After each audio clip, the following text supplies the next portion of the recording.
Hi students, आज एक बार फिर से हम लोग अपने इस यूट्यूब चैनल बीएससी पर एक बार दोबारा से वेलकम करते हैं। और आज हम लोग क्लास 12th मैथ्स का chapter number 1 that is relation and function शुरू करने वाले हैं। तो ये जो चैप्टर रहेगा आपका, इस चैप्टर में कुछ 3-4 टर्म्स हैं या फिर कंसेप्ट है जो आपने पकड़ लिए तो आप बोर्ड लेवल के सारे क्वेश्चन सॉल्व कर देंगे। प्लस इस टॉपिक से या इस चैप्टर से जो आपका आईआईटी लेवल में होता है और जेईई वगैरह में क्वेश्चंस आते हैं, वो सारे क्वेश्चंस आप लोग इस वीडियो को देखने के बाद लगाने लगेंगे। आपको जितनी भी प्रॉब्लम्स आ रही हैं रिलेशन एंड फंक्शन को लेकर, क्या होता है रिलेशन, क्या होता है फंक्शन, क्या रिफ्लेक्सिव होता है, क्या सिमेट्रिक होता है, या फिर क्या वन वन फंक्शन क्या होता है, ऑन टू फंक्शन क्या होता है, उस चीज़ को लेकर जितने भी डाउट हैं वो सारे आपके आज क्लियर हो जाएंगे। तो बिल्कुल ध्यान से समझना। चैप्टर को शुरू कर रहे हैं बिना किसी दिक्कत। रिलेशन एंड फंक्शन, ये रहा हमारा चैप्टर। बिल्कुल ध्यान से समझना। आप लोग किताब और पेन छोड़ दीजिए इस टाइम पे और केवल इस बोर्ड पे ध्यान दीजिए। क्या वीडियो सही आ रही है? देखे जाए। हाँ जी स्टूडेंट्स, बिल्कुल वीडियो बड़ी आ रही है। एक बात और ध्यान सुने स्टूडेंट्स कि आप और मैं जो स्टडी एजुकेशन का हमने जो एक जरिया पकड़ा है वो हमारा ऑनलाइन जरिया। आजकल स्टूडेंट्स को यकीन हो या ना हो, आपको एक ऑनलाइन प्लेटफॉर्म को आपको एक्सेप्ट करना ही पड़ेगा, क्योंकि पैंडेमिक टाइम है, ऑफलाइन वगैरह जाने में प्रॉब्लम्स आएगी। तो इस पैंडेमिक के टाइम पे क्या होता है कि ऑफलाइन में काफ़ी बच्चे बोलते हैं कि ऐसी प्रॉब्लम हमें फेस होती है। नहीं, हमें भी होती है प्रॉब्लम पढ़ाने में। जब ऑफलाइन बच्चा होता है, ऑनलाइन पढ़ाना काफ़ी अंतर होता है। पर ऐसे बच्चे के मन में क्या डाउट रहेगा है वो हमें समझ में नहीं आता। अब हम तो पढ़ाए जाएंगे जितना हमारा बेस्ट हमें देना आता होगा वो हम सब देते हैं। लेकिन बच्चे को क्या समझ में आ रहा है, कहाँ डाउट आ रहा है, अगर वो बच्चा हमें नहीं बताएगा। ऑफलाइन में तो बच्चा तुरंत हमें रोक देता है कि सर यहाँ समझ में नहीं आ रहा तो बताइए। बट ऑनलाइन में काफ़ी प्रॉब्लम्स होती है। तो आप लोगों को कहीं भी कोई भी डाउट हो रहा है मुझे कमेंट सेक्शन में लिख के दे दीजिए कि भाई ऐसा दिक्कत है, ये समस्या आ रही है, वो आपकी दोबारा आपको समझाई जाएगी। बात समझ में आ रही है? आप लोगों को कहीं भी समस्या आ रही है, आप हमें बताएं, कमेंट सेक्शन में दीजिए। आपको उस समस्या का समाधान यहाँ हमारे चैनल पे पर्सनली या फिर आपको कहीं ऑफिशियली आपको दिया जाएगा। चलिए इस चैप्टर को देखते हैं। पहले ये चैप्टर जो है बड़ा ही, काफ़ी बच्चे इस चैप्टर में कंफ्यूज होते हैं, बट आप लोगों को कोई दिक्कत नहीं आनी चाहिए। इस चैप्टर में सबसे पहले फंक्शन जो होता है वो क्या होता है, इसको लेके हम पहले देखें। 11th क्लास में फर्स्ट चैप्टर सेकंड चैप्टर कि फंक्शन क्या होता है। इस फंक्शन की 2 डेफिनेशंस आपको बताऊंगा मैं कि what do you mean by the function, कि एक्चुअली में जो फंक्शन होता है उसका मतलब क्या होता है। जो फंक्शन होता है it is a relation in which two orders cannot have same element। जो फंक्शन है ये हमारा एक ऐसा रिलेशन होता है जिसमें 2 ऑर्डर्स का सेम एलिमेंट नहीं हो सकता। एग्जाम्पल के थ्रू समझते हैं। पहले मैं इसकी डेफिनेशन लिखवा रहा हूँ, फिर आपको क्लियर हो जाएगा। या फिर जो सेट ए का एलिमेंट है, सेट ए का एलिमेंट है उसकी सिर्फ ओनली वन इमेज, मात्र एक ही इमेज है किसमें, सेट बी में। This is the second definition of the relation. क्या बात क्लियर? जो फंक्शन है ये हमारा एक ऐसा रिलेशन है जिसमें दो ऑर्डर का सेम एलिमेंट नहीं हो सकता, या फिर जो सेट ए के एलिमेंट हैं उसकी सिर्फ एक ही इमेज है किसमें, सेट बी। इसको नोट करें तो ध्यान से सुनिए। फंक्शन जो है एक रिलेशन है जिसमें दो ऑर्डर का सेम एलिमेंट नहीं हो सकता। एक एग्जांपल के थ्रू समझते हैं, आपको क्लियर हो जाएगा। जैसे कि मान लो मेरे पास एक ये सेट ए है और ये मेरे पास एक सेट बी। फंक्शन क्या होता है उसकी डेफिनेशन समझने के लिए हम सेट पे आएंगे।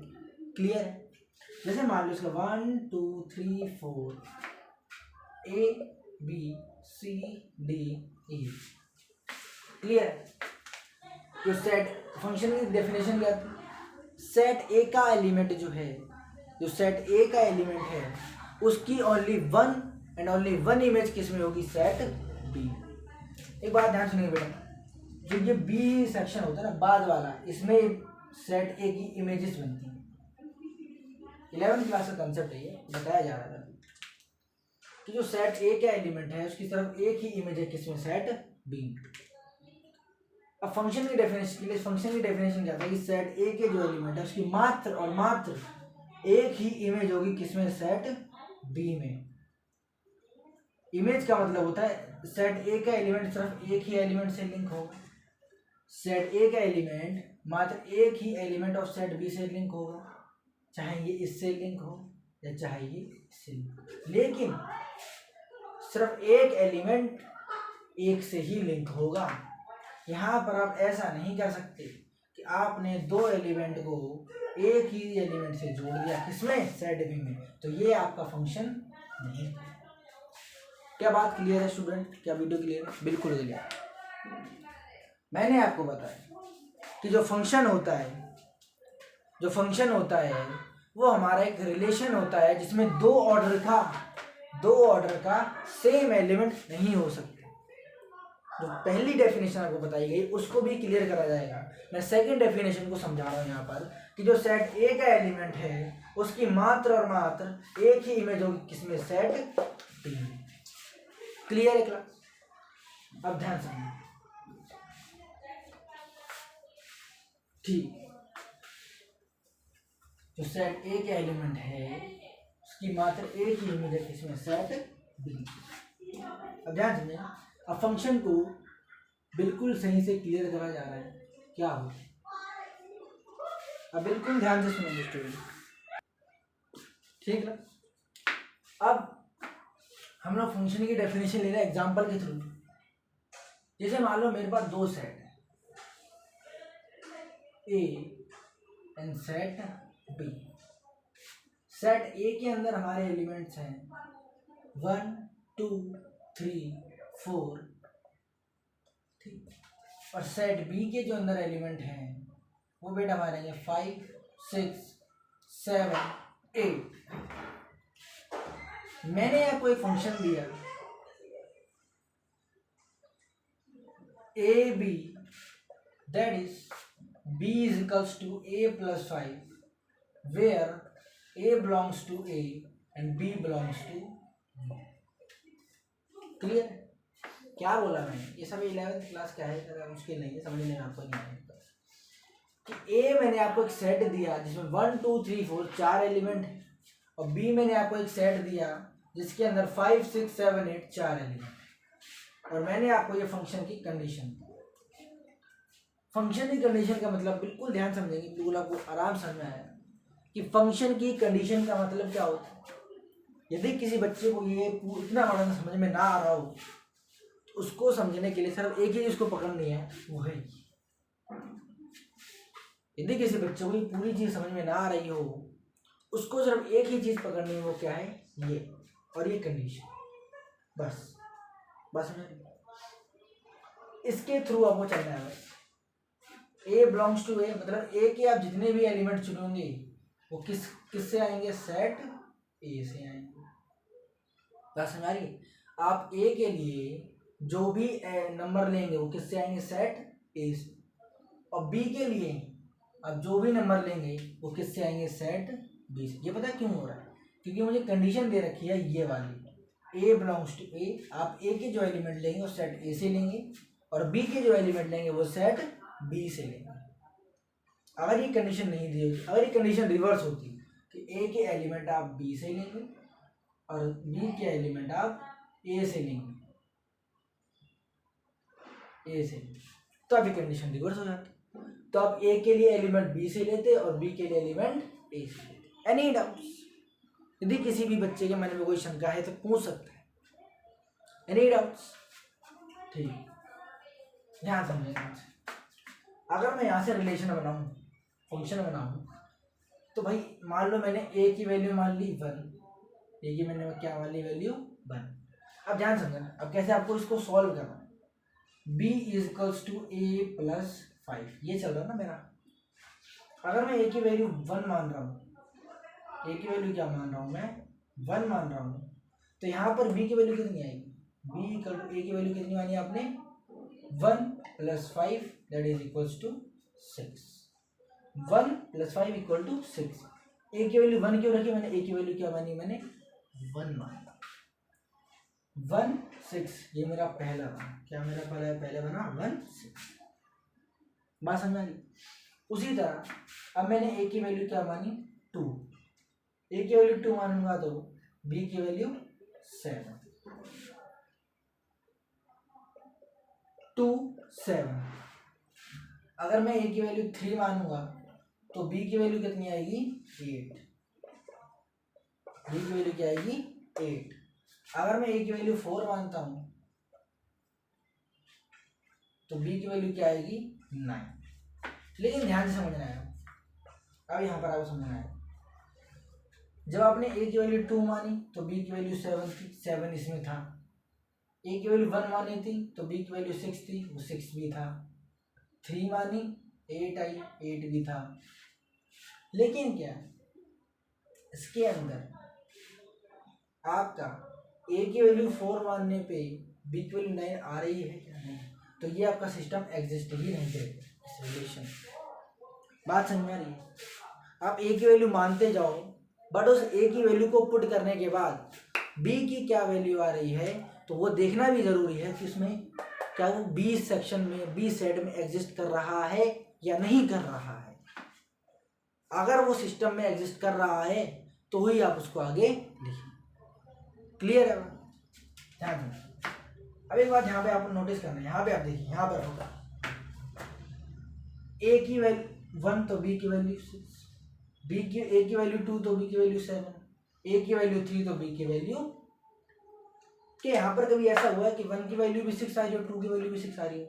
नहीं। यही तो फंक्शन है, यही तो फंक्शन है कि जो सेट ए का एलिमेंट है उसकी ओनली 1 एंड ओनली 1 इमेज होगी किसमें, सेट बी में।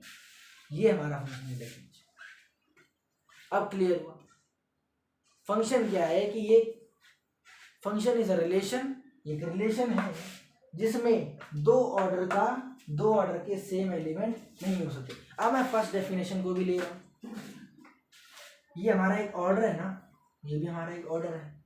क्या इन दोनों के एलिमेंट सेम है? नहीं। जब दोनों के एलिमेंट सेम ना हो तो वो हमारा फंक्शन कहलाएगा। क्लियर है? इसको नोट करें। डियर स्टूडेंट्स, अब हम लोग चल रहे हैं the next topic, that is types of